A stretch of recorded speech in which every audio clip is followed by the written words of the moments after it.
This is Andy Howell, and you're listening to the Devil You Know podcast. You know, the devil you know is kind of warm and fuzzy, and it's kind of like getting fucked in the ass by Jesus.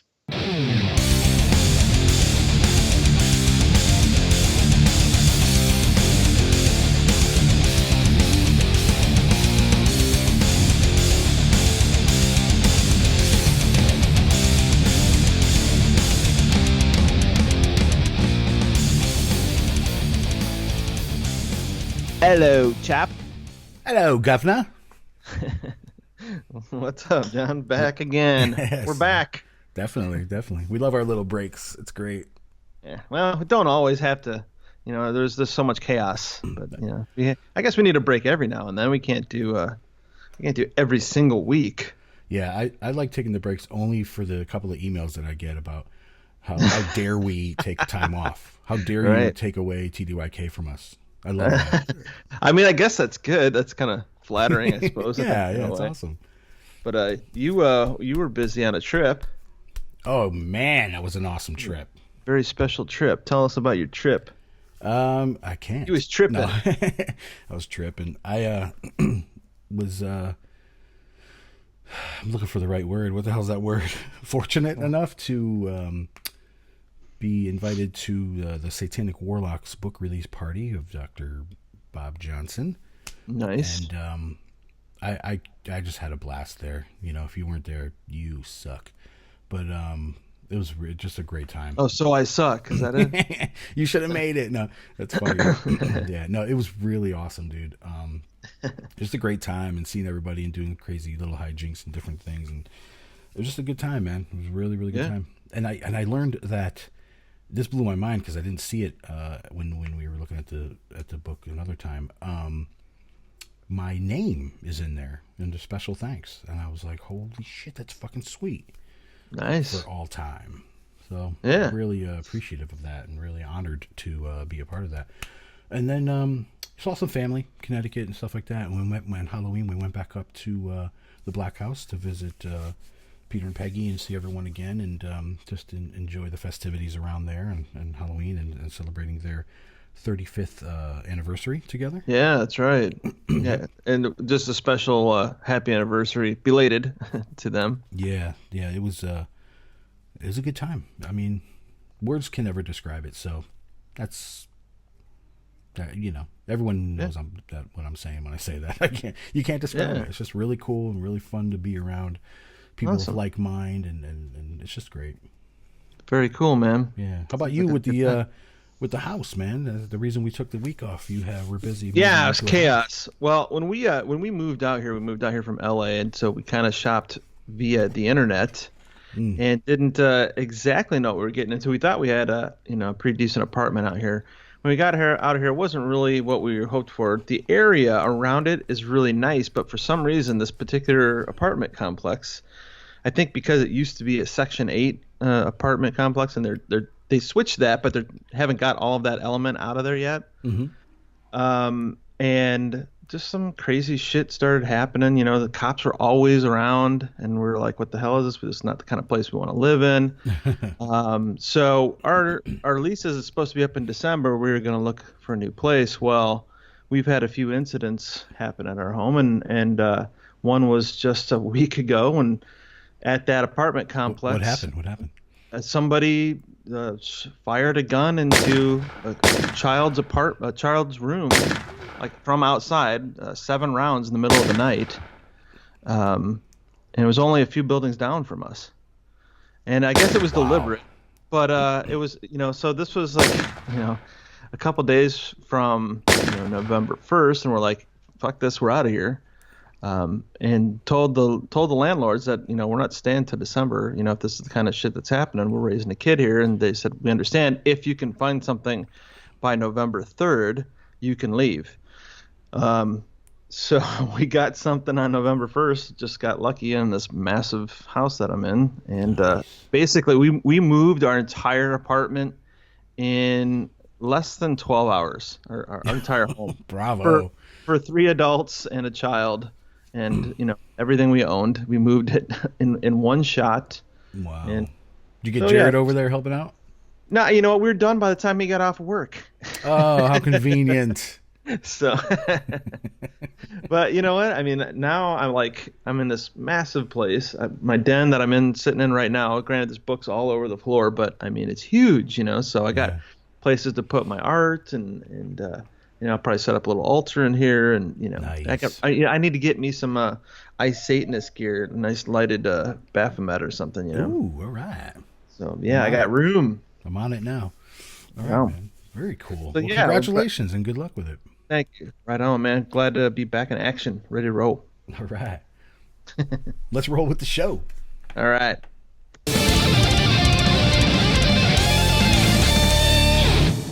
The Book of Satan. In this arid wilderness of steel and stone, I raise up my voice that you may hear. To the east and to the west I beckon. To the north and to the south I show a sign proclaiming death to the weakling, wealth to the strong. Open your eyes that you may see, O men of mildewed minds, and listen to me, ye bewildered millions. For I stand forth to challenge the wisdom of the world, to interrogate the laws of man and of God. I request reasons for your golden rule, and ask the why and wherefore of your 10 commands.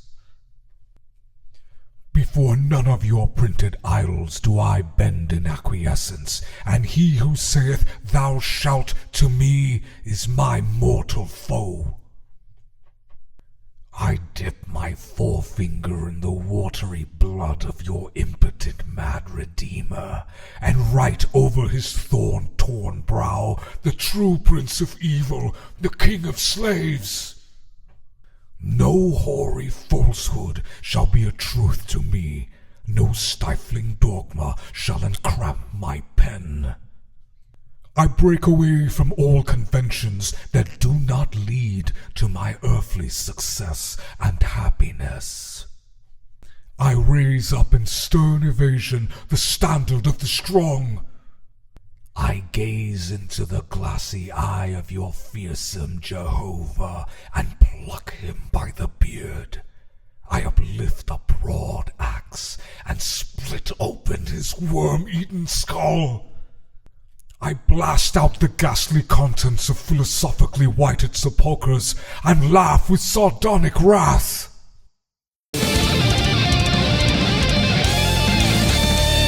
All right, episode 53. We're back on track here with recording interviews with some great people. And today, John, we need some heavy metal royalty, I believe. Yeah, absolutely. That's why we've brought on Warlock David Ingram, everyone. How do you do, everybody? And thank you, gentlemen, for allowing me on the show. And again, I'm late with the soundboard. So Yeah, sound effects. I'm always late. Delayed reaction. We had to wake up the audience. It's too early for them. Yeah. Yeah, well, it's just after 6 in the evening here, so... And it's just after 10 in the morning here, so... Splendid. That's early for me. Dave, you are a super busy guy. Always so many awesome projects, and you've been a part of, I kind of said heavy metal royalty. Like, to me, you were once a member of Bolt Thrower. That's right, yes. And which was definitely a band I was into when I first got in.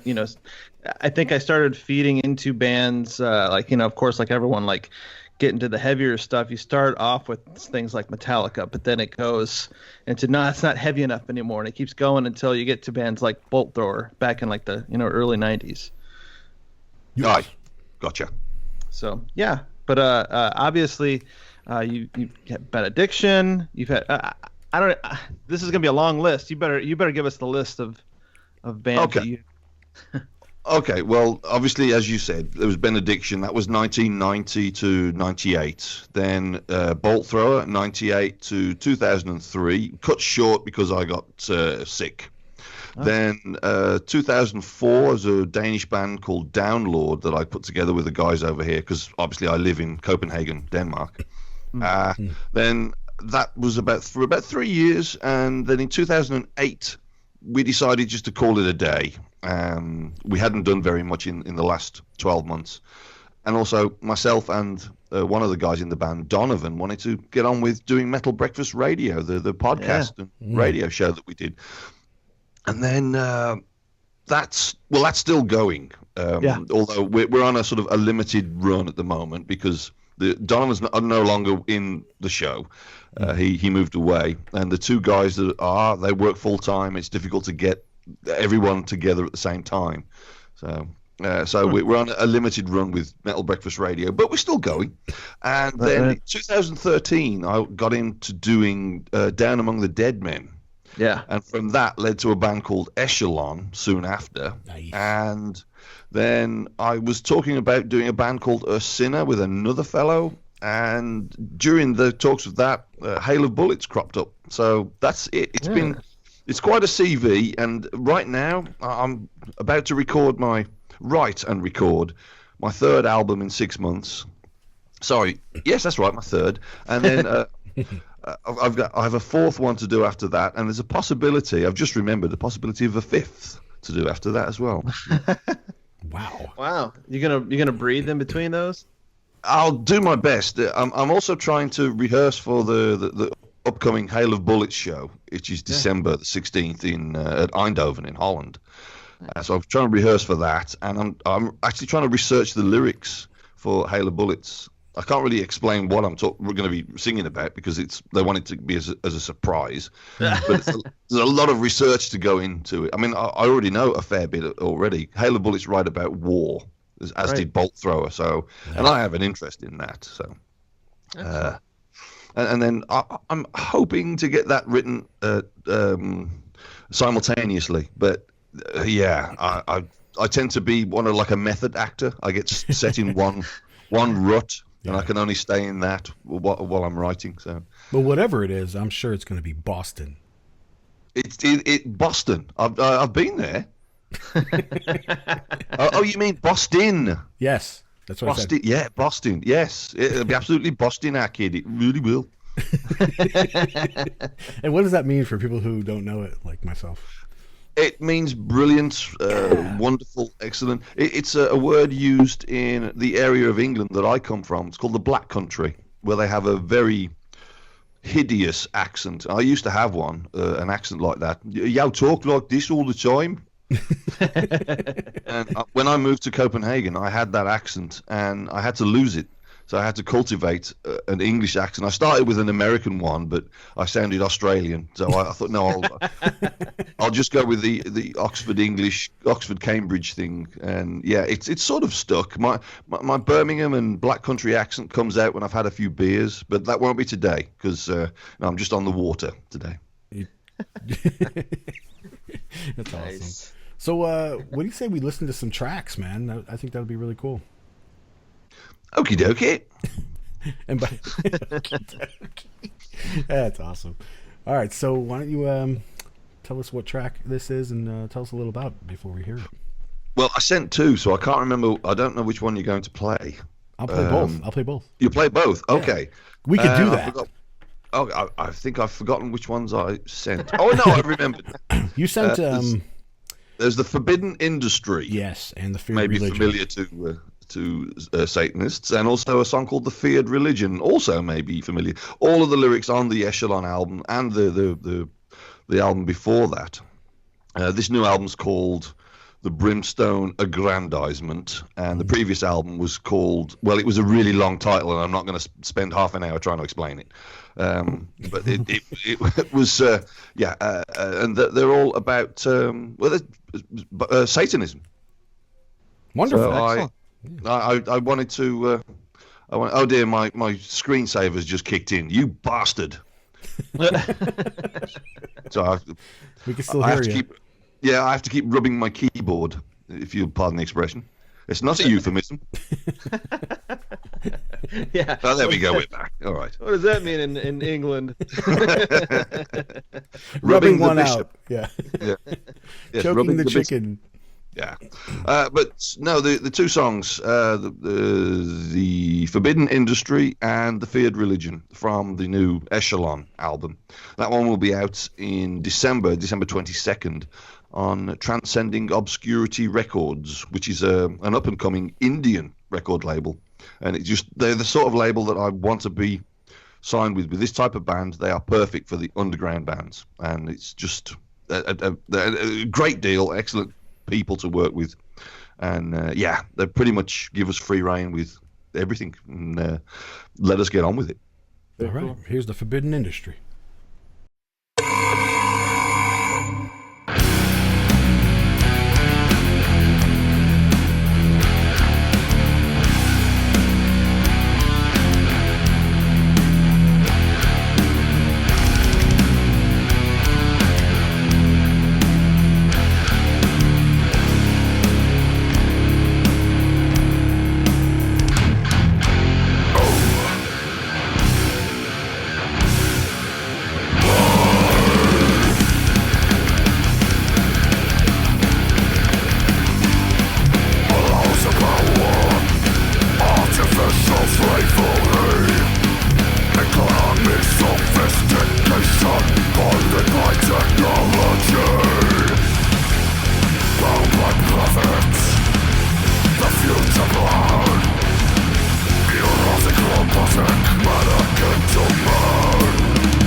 Dude!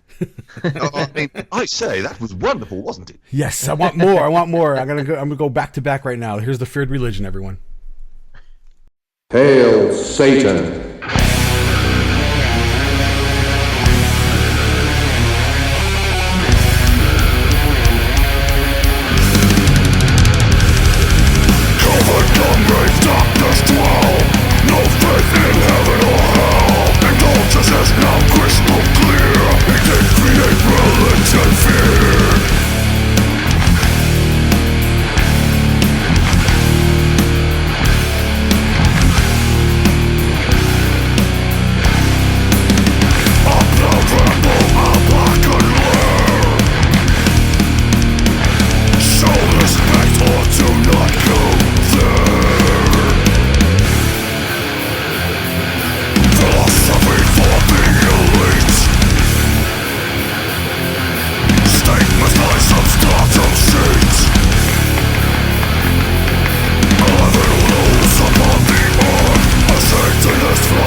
Yes.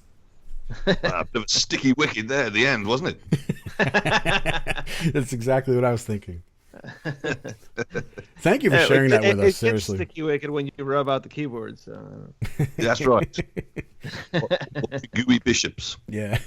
No, thanks for sharing that. I think the kids are gonna love it. It's awesome. Thank you for playing. now, are you doing much live performance? I know you're so busy with so many recordings. Are you getting much chance to perform live?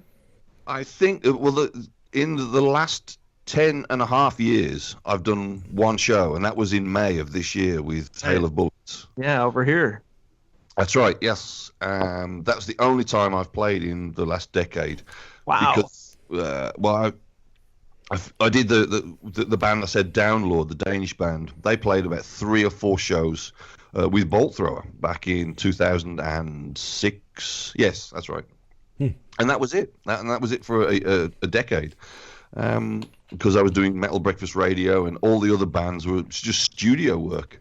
Yeah. So, do you miss it? I have missed it. But now that my next birthday, I'll be 48, and I'm beginning to feel aches and pains. Yep. And right now, just this week, I started one of those juicing diets. I'm trying to lose the bit of the very small beer belly that I'm beginning to get before this gig in December. Gotcha. It's not so big. It's not so bad. I'm just, it's probably vanity more than anything else. I'm quite comfortable with. Just let Dorian and me stand next to you. You'll look amazing. Yeah. Do they have hype men and death metal bands? I don't know. We stand on stage next to you. What? Yeah. Throw your hands up. Yeah. That's funny. But there's that one show, and there's talk about shows with the other bands, but when members live in different countries, and I mean the members of Echelon and Down Among the Dead Men, I've never met. And we're down on the Dead Men. We're recording our 3rd album soon, and I've never met. No, that's beautiful, man. Yeah, that's internet. It's very. I guess you could say it's very cutting edge. Really, I mean, it's very now. It's very global. To be able, very technologically sound. To be able to work with people across the globe and collaborate on something you've never. I mean, I don't know. The idea of being in a band with someone you've never met is interesting, to say the least. Some of the bands that I've been in the past, when you've met the people, you would have wanted that in the first place. Right. Oh yeah, I've played with bands of people I wish I hadn't met. So. Yeah, that's funny. That's really cool, though. I mean, it's interesting, way to. So then, is that a situation where they maybe come up with their music and send it? Like, do they pass it on to each band member and then send it to you, and then you work on the lyrical content?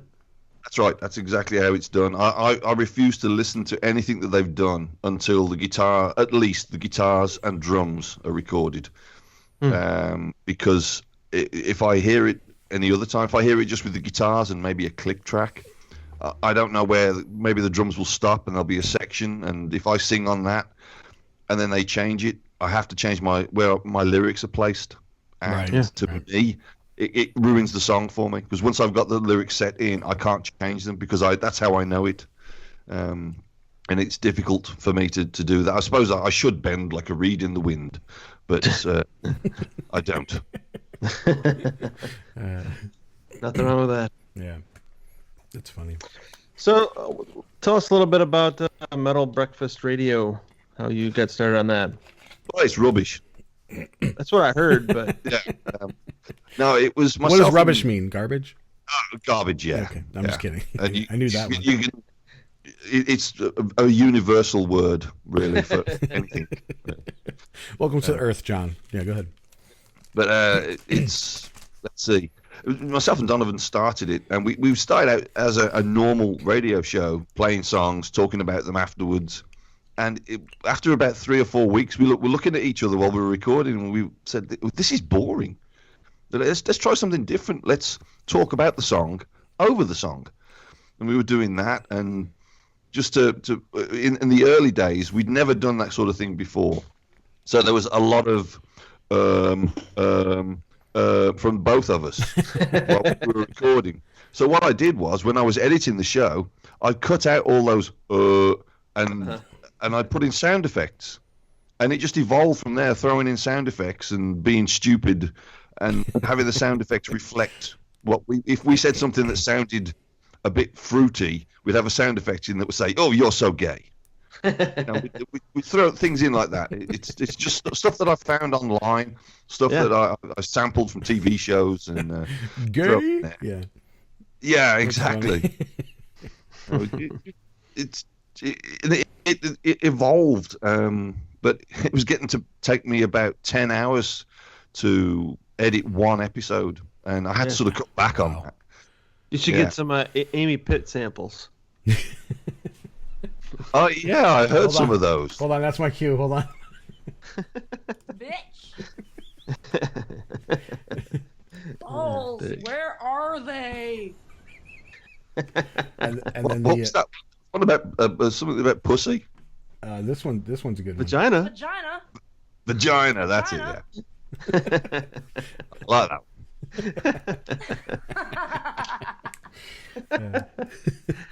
Amy Pitt, you got to get her on an album or something. It's fucking awesome. Yeah. Well, I'll take this moment. Vagina. Yeah.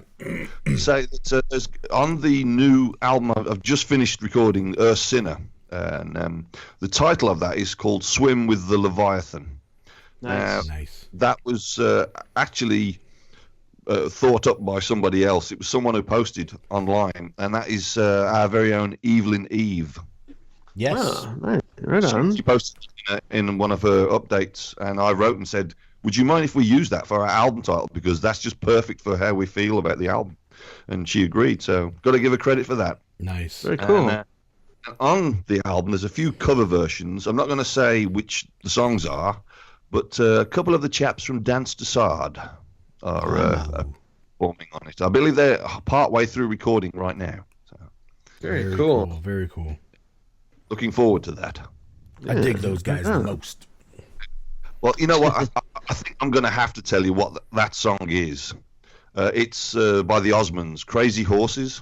And what I thought was, why don't a bunch of Satanists cover a song originally written by Mormons? I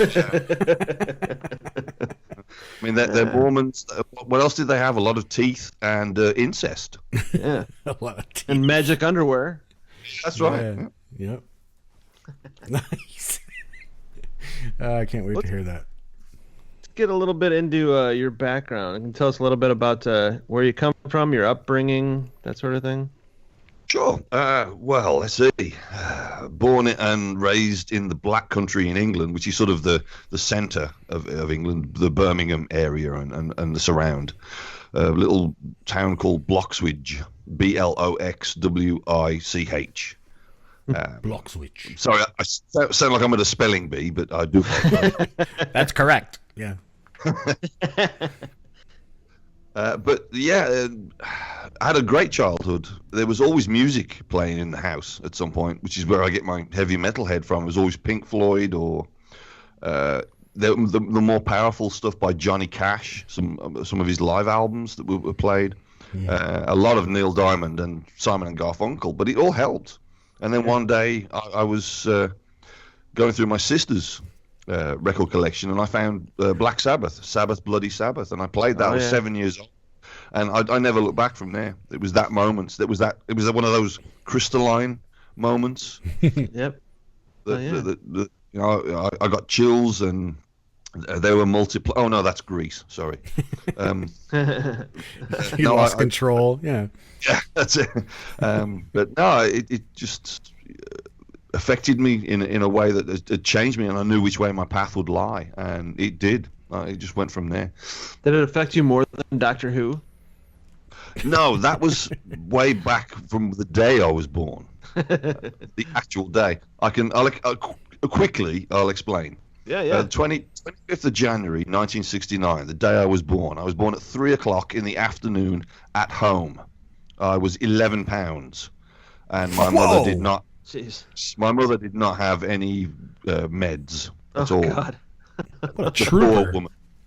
Yes. But and at 5 o'clock, 2 hours later, the birth's all over. She's nursing me. And she calls to the family, and this is the story I've been told. She calls to the family, bring the television upstairs and the little aerial and plug it in because Doctor Who's on. So 15 minutes watching Doctor Who's the first television I've ever seen. Awesome. The episode was Seeds of Death with Patrick Troughton, episode 1. Nice. Wow. Very cool. So, after your first feeding, did you get your first sonic screwdriver? Well, I think that was more some years later. I don't remember. I wish I could, but I don't remember at all. But I really do wish that I could. I have a memory. My earliest memory is lying on the sofa, sort of pushing myself up and looking down at these huge safety pins that are holding my nappy together, my diaper rather, together. Wow, you remember that far back? Yeah, and I remember. I didn't think these words, but I was like, wow, I exist. It was like that moment of self-realization that you have now and again. Yeah. Well, I had it then, and then I started to cry out loud because I knew that I wanted attention, and my mom came in, and I can remember that far back. That's my earliest memory. That's awesome. I got to stop the interview for a second. Dorian, what is your earliest memory, like earliest one? Fuck, I don't know, dude. All right, think about it while I tell you mine. I remember being like 3 years old, like 3.5 years old, and people were like, no way, you can't remember back that far. But I remember looking into my brother's crib when he was first born and smiling like so much that my eyes became like glossed over and I could, like, everything was blurry and stuff, but it was so bright in that room. And I just remember that. I mean, it's really weird to remember back that far. Thought I'd say that. I think the earliest thing I can remember actually it would probably be, it would be before kindergarten. It had to be, I guess, maybe 4 or something like that. Just my dad taking me for a ride on his motorcycle and my hands sit on the tank, and the tank seemed so massive to me. Yeah. That's awesome. Cool. Yeah. All right, let's get back to the anyway. Weird, but yeah, it was just I'm fascinated by that. But yeah. So, how about tell us a little bit about how you discovered Satanism? Well, okay. Again, I've got to go back several decades, a couple of decades, because as a baby, before I went to school, my mother taught me to read. So when I got to school and all the kids were learning their ABCs, I was already reading the Janet and John books. Right. And then when they got to Janet and John, I was on Robin Hood. When they got to Robin Hood, I was on Hans Christian Andersen and what's the other one? The Brothers Grimm. Yeah, things like that. So I was reading the fairy tales already. Then, unfortunately, we moved house, and in England back then, your child has to take the very first school that accepts them. And I was accepted into a very religious school, so I had to go. Yeah. And there was Bible lessons every day, and I would sort of point out, well, I've read the Brothers Grimm, I've read Hans Christian Andersen, they're fairy tales. This is just fairy tales, and I was always getting into trouble there. I believe I was one of the last kids in the school that got, the cane across the hand. I still have the scar on my hand. Wow. Damn. Because they banned it by then, but no, I still got it. My grandfather collected me that day, and he tore a strip off them. I'll tell you that. But yeah, and so I was shielded. I was prepared for this bullshit. It wasn't indoctrinated into me, and I've never had any sort of faith at all. And then fast forward to, if you remember, I said that my time with Bolt Thrower ended abruptly because I was ill. Well, I had a massive mental breakdown. So I was going to see some psychologist and psychiatrist, etc. And the one guy said, one thing you should do with your life right now is to order it, get it regimented. Make a list of all the books you've never read. Well, top of the list was the Satanic Bible. I'd always wanted to read it and never got round to. So I read that one first, and I didn't get through any of the others on the list. Because after that, I went on to all the other books by Anton LaVey and just read and reread them. And I think it was about 4 years before I finally joined the COS, because I don't do things abruptly like that. I think I've said it before. If ever I get a new computer, a brand new laptop, I don't open it and start fucking around on it. I'll sit and read the instruction book first. It doesn't matter if it's in ethnic Hebrew or Swahili. I will try and read the damn thing. I have to. I'm very methodic like that. Another word would be anal, but that is just me. I have to. What does that mean in English? I got a feeling you're going to sample that, aren't you? I don't know. I might. Well, if you won't, then I will. Yeah, no, probably will. Anal. But yeah, so and that's what how I found it. As I say, my satanic epiphany was then. It was 2003, late 2003, 2004, around about that time. Excellent. Very cool. Very nice. Well, geez. Did 2004? So that wasn't too long ago. Then, did you tell family and friends about your new title, or what? Oh yes. I mean, I've posted it on my Facebook page, and it's been on there several times on the cover photo. But the majority of my family, I don't speak to anymore. My parents are both gone. The reason I had my breakdown, as I mentioned, was my sister's suicide. Wow. Yeah. And there's other parts of my family that I really just don't like. The ones I do like live in Canada. Although there's also my step family, my stepsister and stepbrother that I have. That they're in England, so I'm in contact with them. But there's really not so many, and they don't care. They'll probably just think that it's you're a warlock. Oh, quaint. Yeah, right. they wouldn't be shocked. I mean, they know me. So they're not shocked at all. They're very easygoing. Yeah. But as I say, the majority of my family I do not speak with anymore. Well, I found that the people that hurt you the most are family. Yeah. Oh yeah, absolutely. I just got a message from Amy Pitt. She said she would be your sister. Oh. Don't be such a bitch, bitch.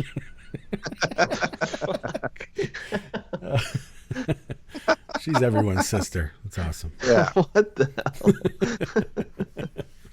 hell? Wow. All right. Awesome. But also, I have family here in Denmark now with my Danish family. And with this whole Brexit thing, with England leaving the EU, it's going to affect my stay here. I mean, I am married, and I do have a son here who's half Danish and half English, so they can't just throw me out. But it may affect me in certain ways, so I'm going to go for joint citizenship and have both passports. Yeah, so what's that about? I'm not too clear on it because I really don't watch the news and care too much, but what's that all about? Oh, England is a part of the European Union, and they want to invoke a thing called Article 50 of the European Union, which they can then take 2 years to leave and be their own independent state instead of being a part of this big union, which personally I thought it was a bad move, but only because on a personal basis, what the hell is it going to do for me or not do for me? Right. Exactly. But that's the only reason. You sound like a Satanist. Wow. Really? Gosh. Splendid. Yes. Super. Gin and tonic, anyone? Hell yeah, dude. It's 20 to 11. I'll have one. It's time for tipping. Oh man. Shit. So what do you got planned? Like what's gonna happen? You know, when we get off of here and you're gonna go about your day and week and month. What are you getting into? What's coming out? Well, last Friday. This is going to sound like I'm such a lush, and well, I sort of am really. But on Friday just gone, it was the release of the Danish Christmas beer, and for me it's a celebration every year, and it sort of starts the 4th of November. It's sort of the first Friday in November every year, and it goes on until Easter. And then sadly it stops. But then the same company brings out their Easter beer. So it's a fun time in Denmark all year round. Right That's on. That's why they say this is the happiest country in the world. And of course it is. It's the country that by population takes the most fucking antidepressants. Oh, shit. And after Cuba, they're the country that smokes the most cigars. Really? Ooh, that sounds kind of good. Yeah. You know, by capital with population size and yeah. But and also what was it? There's a little town down here called it's pronounced Lolland, and it's LOL land. So happiest place on earth, yeah, lol land. So, that's where we got our dog from. The one dog, the small red one, Bella. Whom you may have heard at certain moments during the interview barking. So I don't think I heard her. No, I didn't either. Oh, okay, all right. Oh, maybe this pop filter's working then. Oh, good. No, that sounded like my other dog, Clara. She's a more throaty bark she has. Yeah. I do that every time I see an ugly person walk by. I go. Anyway, I don't know what my problem is. So how can people find you? Where do they go to get some merch, get your music? I would say the easiest way is Facebook, which is look up Metal Breakfast Ingram, all one on Facebook. There's also metalbreakfastradio.com, but that's really just for the show, and it's basically for the iTunes feed. But you can also find me on darksentinel.dk, and on that website, on the Metal Breakfast Radio page, there is a link to an email. So there's all sorts of ways to get in touch with me. Just Google is your friend, folks. Yeah, Google. Yeah, any of the bands that you listed to, which we're, by the way, looking forward to your new releases coming out. So yeah, very stoked to hear that stuff. And we do still have we have a new question. Now that we ask people. Yeah. Just starting since. Can you think of and tell us and explain why your favorite satanic quote? I think it has to be, because I'm quite the curmudgeon at times. I really, really am. I think it's a pity stupidity isn't painful. That's an excellent one. I don't even think that needs much explanation. No, at time. I have very little patience for fools. I mean, the bad type of fools, not the good types of fools. The good. I'm one of the good types of fools myself. So are we. But, so yeah, that's why. It's got to be that one. Excellent. Awesome. Very, very cool. Well, David, I want to thank you for coming on, man. It was freaking awesome, and the music just rocking, and people need to go get it. Get it. Yeah. Yeah, they do. They certainly do. December 22nd. And thank you, gentlemen, for having me on. Absolutely. It's been Our pleasure. Absolute pleasure. Thank you. All right. Until next time. Hail Satan. Hail Satan.